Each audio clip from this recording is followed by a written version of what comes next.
নির্বাচনের টাকা তছরূপের অভিযোগ তুলে জেলার দলীয় কার্যালয় ভাঙচুর বিজেপি কর্মীদের। টাকা নিয়ে দুর্নীতির অভিযোগ নদিয়ার উত্তর বিজেপির জেলা সভাপতি অর্জুন বিশ্বাস এবং জেলা পরিদর্শক তথা বিজেপি নেতা অমিতাভ চক্রবর্তীর বিরুদ্ধে।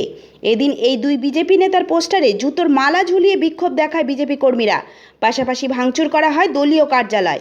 উল্লেখ্য, গত 2019 সালের লোকসভা ভোটে এই কেন্দ্র থেকে বিজেপি প্রার্থী হয়ে দাঁড়িয়েছিল কল্যাণ চৌবে।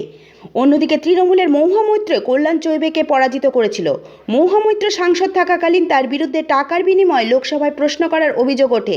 সেই অভিযোগে লোকপাল আদালতে তার সাংসদ পদ খারিজ করে দেয়। অন্যদিকে বিভিন্ন দুর্নীতির অভিযোগে তার বাড়িতে ইডি এবং সিবিআই তল্লাশি অভিযান চালায়।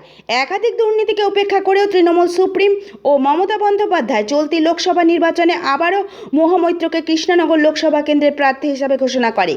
অন্যদিকে কৃষ্ণনগর কেন্দ্রে বিজেপি প্রার্থী কে হবেন এই জল্পনা চলছিল। নাম উঠে আসছিল ঝুলন গোস্বামী থেকে শুরু করে সোমা বিশ্বাসের মতো জাতীয় স্তরের ক্রীড়াবিদদের। ঠিক সেখানেই শুভেন্দুর হাত ধরে চমক দিয়ে বিজেপি কৃষ্ণনগর লোকসভা কেন্দ্রের প্রার্থী করেন রাজা কৃষ্ণচন্দ্র রায়ের বংশবধূ অমৃতা রায়কে। পার্টি হওয়ার পর খোদ প্রধানমন্ত্রী নরেন্দ্র মোদী নিজেই অমৃতা রায়ের সঙ্গে ফোনে কথা বলেন। রাজনীতির আঙিনায় আসার জন্য প্রথমেই নরেন্দ্র মোদী অমৃতা রায়কে সংবর্ধনা জানান। পাশাপাশি আগামী দিনে কিভাবে তিনি রাজনীতি করবেন এবং কোন কোন উন্নয়ন করবেন সে বিষয়ে সবিস্তারে আলোচনা করেন ফোনের মাধ্যমে। পরবর্তীকালে সেই ফোনের অডিও সোশ্যাল মিডিয়ায় এবং বিভিন্ন খবরের চ্যানেল শুনতে পাওয়া যায়। এরপরই প্রচার অভিযানে নেমে পড়েন বিজেপির জেলা নেতৃত্ব তথা প্রার্থী অমৃতা রায়। পূর্ব পরিকল্পনা ভিত্তিক শিডিউল অনুযায়ী প্রতিদিন নিয়মিত প্রচার করেন তিনি। রাজনৈতিক মহলের ধারণা ছিল এই কেন্দ্রে কঠিন লড়াই হতে চলেছে, এমনকি এবার এই কৃষ্ণনগর কেন্দ্র বিজেপির দখলেও আসতে পারে।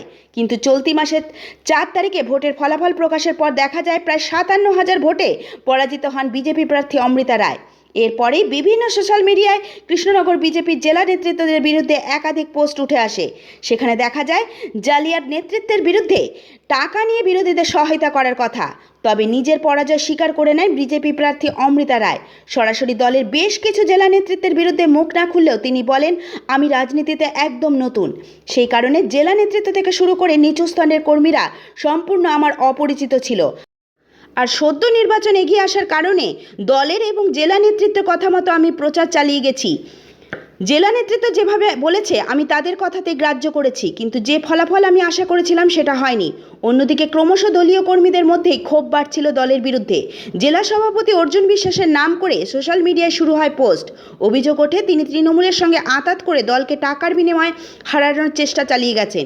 এবার সেই অভিযোগ তুলেই অবিলম্বে অর্জুন বিশ্বাসকে পদত্যাগ এবং জেলা পরিদর্শক রাজ্য নেতা অমিতাভ চক্রবর্তী পদত্যাগ চেয়ে বিক্ষোভে নেমে পড়লেন তারা। এ বিষয়ে বিজেপির কৃষ্ণনগর 3 নম্বর মণ্ডলের প্রাক্তন জিএস মিলন বিশ্বাস বলেন, অবিলম্বে এই দুই নেতাকে পদত্যাগ করতে হবে, না হলে আগামী দিনে জেলা কার্যালয়ে তালা ঝুলিয়ে দেওয়া হবে। আপনারা বিক্ষোভ দেখাচ্ছেন আজকে মূলত আমরা আমাদের কৃষ্ণনগর উত্তরের যে ক্যান্ডিডেট ছিল আমাদের রাজমাতা রানীমা, তিনি আমাদের এই কৃষ্ণনগরের প্রার্থী ছিল এবং আমাদের এই কৃষ্ণনগর এ ক্যাটাগরির একটা সম্ভাব্য লোকসভার কেন্দ্র।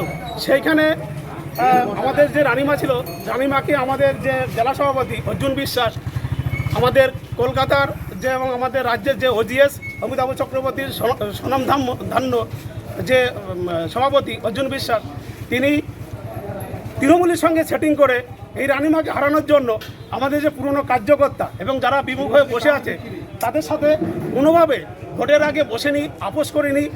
একটা ভোট, একটা লোকসভা লড়াই করতে গেলে সবার একমত হয়ে লড়াই করতে হয়, তবেই একটা জায়গায় জিতা যায়। কিন্তু এই অর্জুন বিশ্বাস টাকা তছরূপ করার জন্য তিনি না কোনো পুরনো কর্মী না নতুন কর্মী যারা বিমুখ হয়ে বসেছে তাদের সঙ্গে রানীমার দেখা পর্যন্ত করতে দেয়নি। ওনার একটাই প্রতিবাদ মতদ্বন্দ্ব ছিল যে করে রানীমাকে হারাতে হবে। তা উনি টাকা তছরূপ করে রানীমাকে হারিয়েছে, সেইটা আজকে আমরা যারা বিজেপি কর্মী এই নদিয়া উত্তর সাংগঠনিক জেলার তারা মেনে নিতে পারেনি। সেই জন্য আজকে আমরা পথে নেমেছি। তার মূল কারণ হলো এই দুর্নীতিবাজ জেলা সভাপতি অর্জুন বিশ্বাস এবং আমাদের রাজ্যের ওজিএস অমিতাভ চক্রবর্তীর আমরা 24 ঘন্টার মধ্যে অপসারণ চাই। সেই জন্য আজকে মূলত আমাদের এই পথে লাভা। এই আজকে শুধু আপনারা দেখছেন এই লাগাতার চলবে এটা, যতক্ষণ না এই ওজিএস অমিতাভ চক্রবর্তী এবং আমাদের জেলা সভাপতি অর্জুন বিশ্বাসকে 24 ঘন্টার মধ্যে অপসারণ না করলে আমাদের এই প্রতিবাদ আজকে থেকে শুরু হয়েছে। আমরা লাগাতার এখানে বসে থাকবো এবং আমাদের যে পার্টি অফিসটা আপনারা দেখতে পাচ্ছেন নদিয়া উত্তর সাংগঠনিক জেলা পার্টি অফিস, কালকের দিকে এই পার্টি অফিসে আমরা তালা ঝুলিয়ে দেবো এবং আমাদের এই বিরোধ চলতেই থাকবে। আপনার নাম?